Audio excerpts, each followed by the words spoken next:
Hello and welcome back to another edition of Hooky Hour. I don't have any special words to describe it. It's just another edition, another thrilling edition. There you go. That's your keyword for the day. Your hook keyword is thrilling. All right, so we got to get to the bottom of this contradiction, as it were. So apparently there is a contradiction in this testimony, in this theory. This theory contradicts something in an earlier testimony. What are you babbling about? No, really, what are you babbling about? Now, for argument's sake, let's suppose Mr. OnGuard was the killer. If that's the case, I think it's impossible for the killer to have gone into the victim's room without intent. What? To have gone into the victim's room without intent. So I guess that is Phoenix saying that in this theory, if Matt was going into Juan's room, he would have just killed him without any pretense, I guess? Like, it would just be a done deal. Just walk in, stab the man to death, and then walk out. So I think it's impossible for the killer to have gone into the rooms without intent. So what does that mean? We have been focusing on the knife. I also think my client, a hotshot star who plays as Nickel Samurai, is rivals with the Jammin' Ninja. To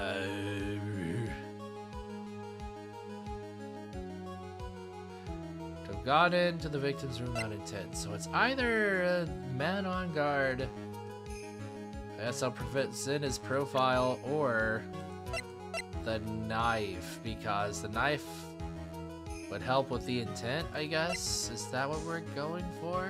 Question mark? I don't see how any of these other things could be what we're trying to look for. Strangled with a scarf and stabbed with a knife. Right, we have like nothing about the scarf. Hotshot star who plays Nickel Samurai. I guess I could present guard first. Naturally, you point to the one piece with the least value, but with such vigor. Enjoy your mouth while you can. Humans don't live forever. Forever, neither do lawyers. That sucked, Mr. Wright. You sure like to think you can bluff. Alright, I guess we'll present the knife. There's a contradiction. Now, for argument's sake, if that's the case, possible to have gone with intent. With intent to kill, then that would be helped by the knife, I guess. This knife. Okay, good. It was that. This was used by Mr. OnGuard at dinner. Yes, we did establish that. Which means that if my client was in fact the killer, then he brought his knife. Then he brought this knife with him when he went to visit Mr. Corrida. I suppose. However, you just said it yourself. At that time, the defendant held no intent to murder. Oh, that's what we're going for. If that were true, then why would he bring a knife? He wouldn't, would he? Okay, I guess this wraps back around. Which means, Mr. Edgeworth, your theory was flawed from supposition 1. And one more thing. Shut up. The murderer was wearing the costume at the time of the murder. There'd be blood on it. There should be glove marks left on the knife. Can we just say that there should be blood on it? Which means the defendant's fingerprints shouldn't be all over it like bees on a hive. And that brings me to my final point. This knife was planted by the real killer to hide their identity and mislead us. Whoa. You know, I guess it makes sense. This is like a natural follow-up from the fact that we discovered that he was dead by scarf strangulation. Order, I say, order in the court.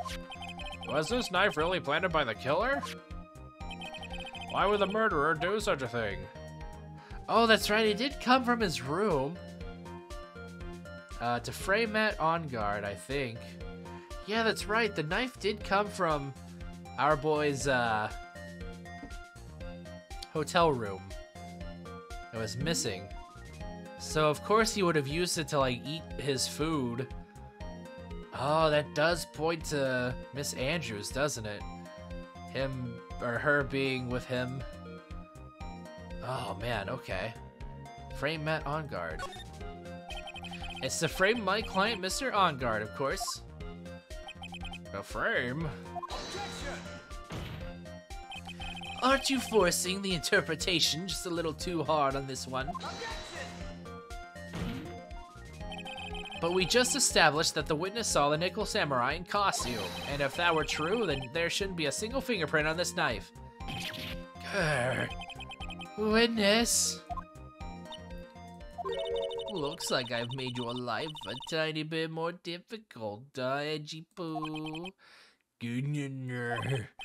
Witness, did you or did you not really see the Nickel Samurai? Well, I guess at first I might have forgotten, but... Are you saying you mixed up Mr. Ongar with the Nickel Samurai, his character on TV? But I mean, I can't really do anything about that now. Look, I was waiting around in front of their doors because, well, I wasn't waiting around for the Nickel Samurai, that's for sure. She wasn't waiting for the Nickel Samurai. Alright then, who were you waiting for? Around for? That's top secret to anyone outside of security. I have a feeling that you were waiting for Mr. Juan Corrida. Am I correct, witness? Also, don't start, like... What's the term for that, where you're just purposefully hiding information? Contempt of court, or something like that? Wah, wah, wah. The way you think, you are a sad amateur with a terrible case of nearsightedness. Amateur? Me? What am I an amateur of? So Old Bag was waiting around in front of the victim's room. But it doesn't sound like she was waiting to catch a glimpse of Mr. Corrida. Maybe, Phoenix, maybe the Old Bag was waiting around for that person. If it's who I think Mia's hinting at, it's certainly possible. Miss Old Bag, you were waiting for this person to come out of the victim's room, weren't you? Is it Juan Corrida? We're waiting for Juan Corrida, right? What are you talking about, Phoenix? She could have waited until the next century and this would have never appeared. Ouch, busted. Guess there's no fooling her. You two, what do you think you're doing flirting in my courtroom? Oh, don't say I'm flirting with Mia and Pearl's body. We weren't doing anything like that. Honest. Well, back to the drawing board on this one. She was waiting around. Oh, no, wait. Oh, no. I can't load. That was a hot minute ago since I last saved. Oh.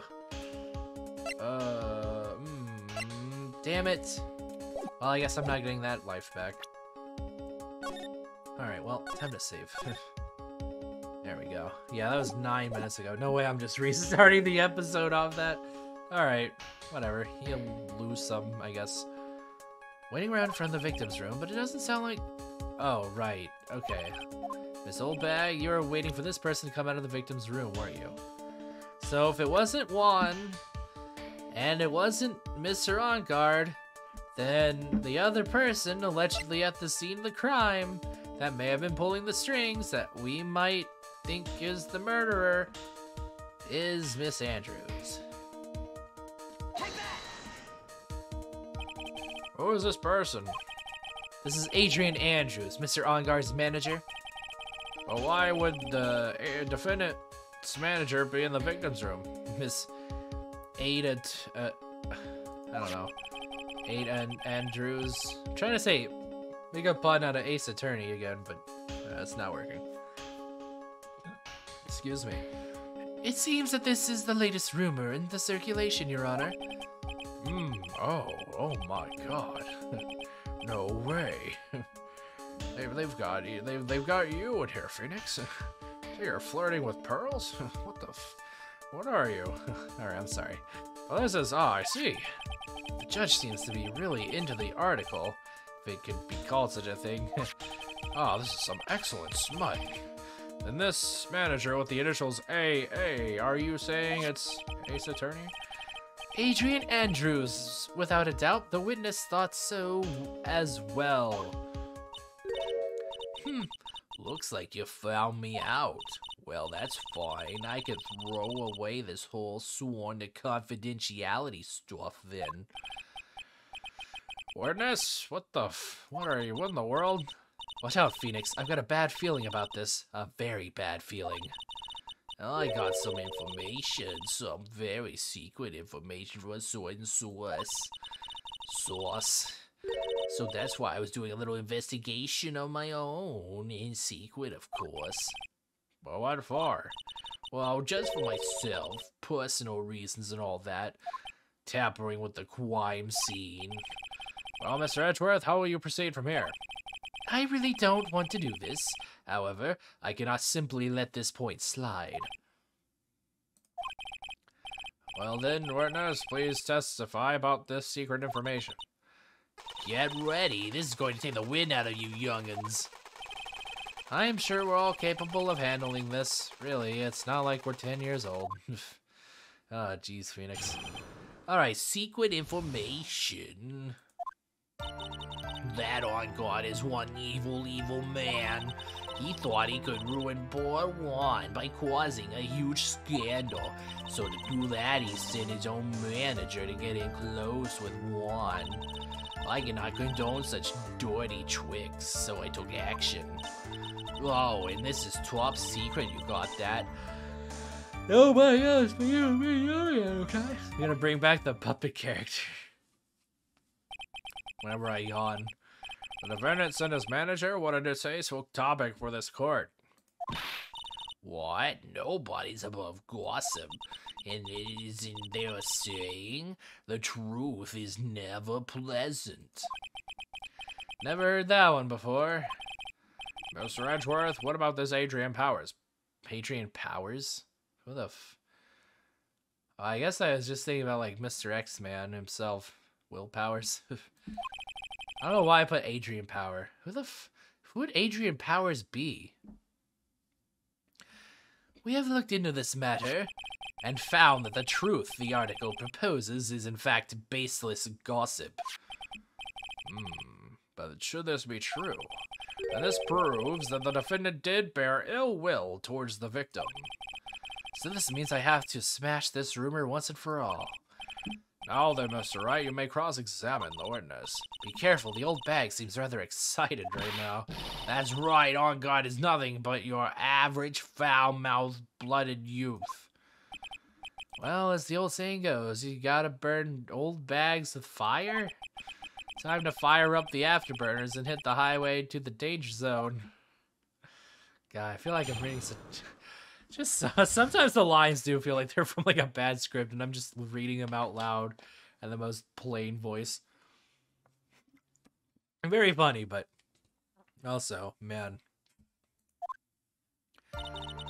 That On God is one evil, evil man. Can't say something like that without proof. That's just slander. But it's true. I have evidence. In my fan fiction I wrote of the Jamming Ninja and the Nickel Samurai. But it's true that woman was getting intimate with poor Juan. Look, it says so right here, doesn't it? Manager to the stars, Miss A.A. The name of the magazine this came from is Gossip Land.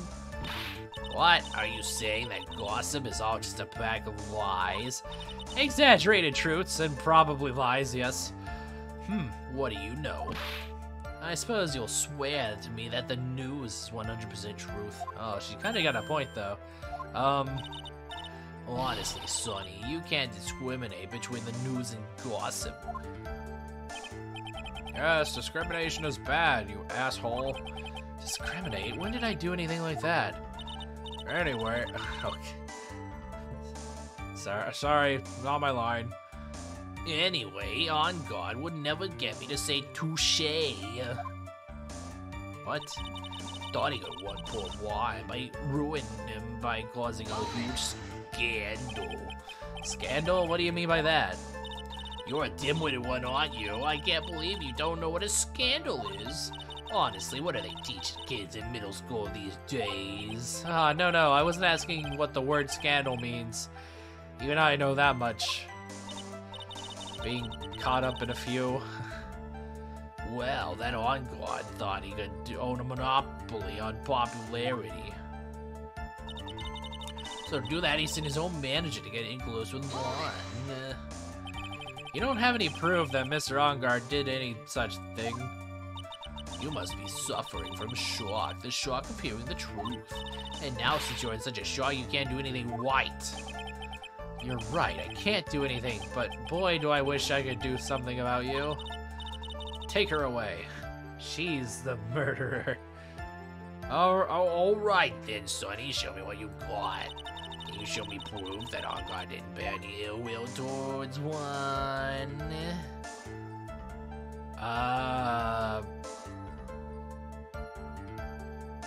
Can I?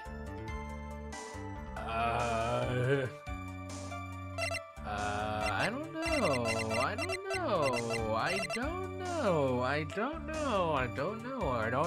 don't know. Can we actually?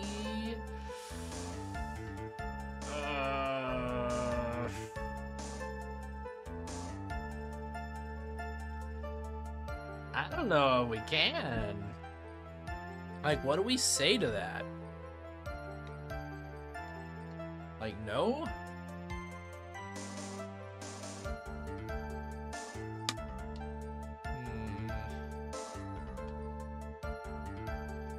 I gotta present. I mean, I had to click an option, so let's just decline the offer to present. I don't have anything to offer. See, just as I thought. And you were lecturing me about saying things without proof. Just giving me a free pass to say whatever I want whenever I want, silly boy. Me and my big mouth. That's the way the cookie crumbles for you anyway. Okay, well, we didn't lose anything. You cannot condone such dirty tricks. That reminds me, I need to save real quick. Let's save. Let's save. Alright. So I took action. So, what do you mean by I took action? Like I already told you, I was lying in wait close to the crime scene. Once that slimy woman came out of Juan's room, I was going to capture her and teach her a good lesson, something you young'uns need. You're going to teach her a good lesson? I was going to make her eat the damaging beams of my ray gun, like this. No, stop! Well, it wasn't too bad. That woman kid didn't come through the door that night. Okay. Oh, this is top secret, you got that nobody else but you and me should know. Yet, okay. I report this to the gossip lands. Wait, what? I'm a busy woman. Tea time with the kids is over. Secret information that no one else knows yet? You gotta tell me. If that's true, then how do you know the secret information? What? Well, that's because I'm a pro. Yes, it is. It's a secret. Even if you drill a hole into my brain, you'll never figure it out. Find out. How in the world did that old bat get such a secret piece of information? Yeah, I think we might want to press a little further on that. It's very sketchy, to say the least. If you don't be a good girl and tell me where you got the secret information, you won't get to go home today. Damn. Neji-poo, what are you doing? Help me. Ugh, what do I have to do with this? Just do this for me. You'll get your reward. I don't want your reward, but you don't leave me much of a choice. The witness could have gotten her information from anywhere. It's even possible that it was spontaneously made up inside the witness's head. Ooh, and he lectures me on reckless babbling? Jeez, my brain is, my brain sure is mush. I'm sorry. As long as we don't know where this information came from. It's quite a waste of time to focus on this line of questioning. Where did Old Bat get her inside information? There has to be something I can use to figure it out. Next time, we'll figure that out on Hooky Hour. We'll discover exactly what the hell Miss Old Bag, or what she's hiding or where she got it from. Until then, I will certainly see you all next time. Bye.